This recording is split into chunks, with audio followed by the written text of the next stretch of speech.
Good afternoon. So here we are today with our fellow Angelinians. So hello po guys. We will be interviewing you for today for our ethics assessment activity. My name is Jessica Pelayo and here we are. We have Miguel Ficanas. and Candy Mateo. Kim. Angelo Dominic, Natasha. So what is your course po, Kuya Angelo? Radtech. Nursing. BSRT.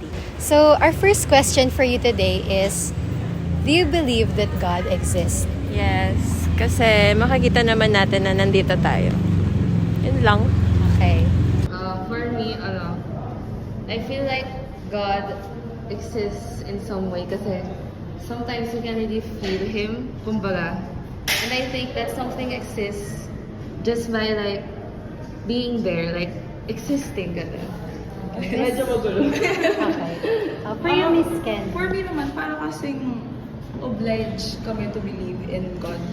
Considering na I'm Catholic. So, although I do believe in God, there are times na kumari like, napapa-question, like, is it like really a thing or inisip lang natin?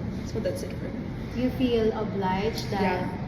Your family members are Catholics, but for you, do you really believe that? Yeah, to some extent, I do. Yes, kasi may mga blessings siya before na binigay sa akin na hanggang ngayon is happy pa rin ako na nasa akin yung blessings na binigay niya. I think God exists. May different perspective tayo.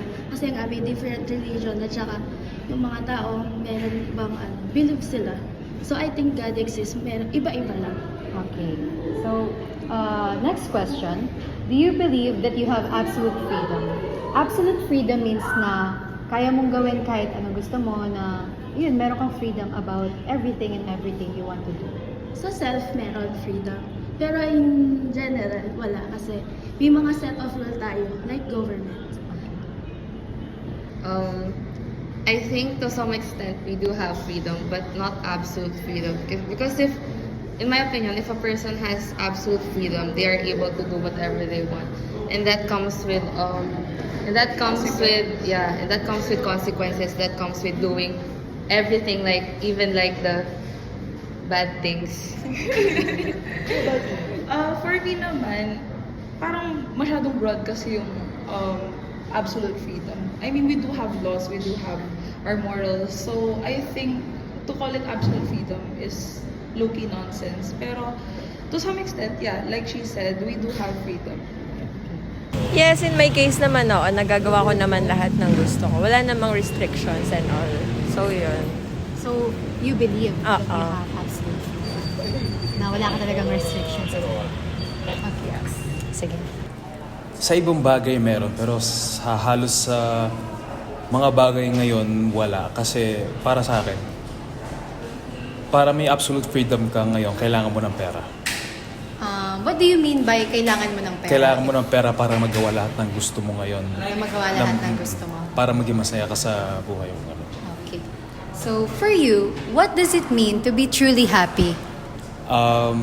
Para sa akin, to be truly happy, parang no matter what you're going through, hard man yan or hindi, at the end of the day, parang marirealize mo na masaya ka talaga, na you're genuinely happy. For me to be, in my personal opinion, being content makes me happy. Kasi when you're content, wala ka nang ibang hinahanap. You don't have to want or need anything else because you're content and you're able to be happy. So, for you, happiness means contentment. For me, feel ko i-relate ko siya sa ACADS or sa field ko. So, for me, happiness is, like doing something I truly want. Like, ito, nursing. It's one of the course na gusto ko talagang pasukan, tas binigay talaga sa akin ni Lord. So, for me, I feel content. I feel happy na, ayun na, nakapasok ako sa nursing. So, being in the nursing field is what makes you truly happy. Okay. I think kapag napasa ko na yung boards for Radtech. For you, being truly happy is makapasa ka sa board. Oo, kasi yun kasi yung isa sa mga dream ko, makapasa sa boards. So, being truly happy is achieving your dreams. Yeah. I think yung being happy for me, parang wala kang ibang need gawin for you to do something na magpapasaya sa'yo. Basta nandun ka lang, happy ka lang sa life. Content ka, ganun. So for you, being happy is content. Being content. Okay. Okay, that's it for our interview. Thank you po, Miss Atasha.